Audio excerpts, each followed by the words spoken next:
Hello, mga ka-team, friends, baker.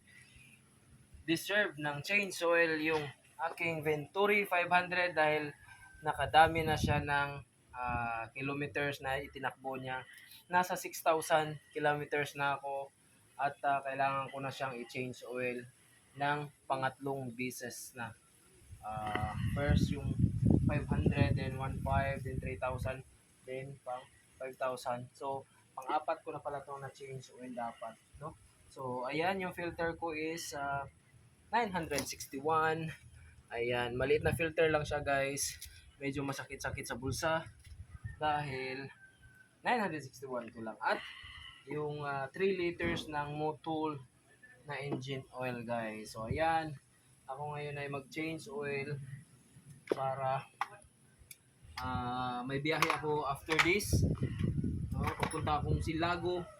Kaya naman ay deserve niya magkaroon ng change oil, guys.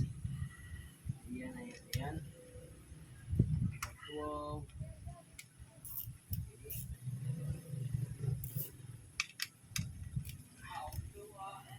Tayo na lang mag change oil ito, guys, kasi ah, tayo naman ay isang mekaniko dati, guys. Kaya easy lang natin to, guys.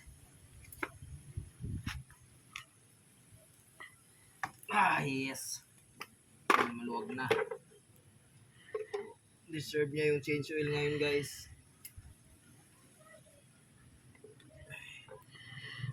Pira na naman, guys. Oops. Oh, yun lang. Tumulo. Hindi natin nalagyan ng pang medyo maitim-itim na nga yung ayan, guys, engine oil.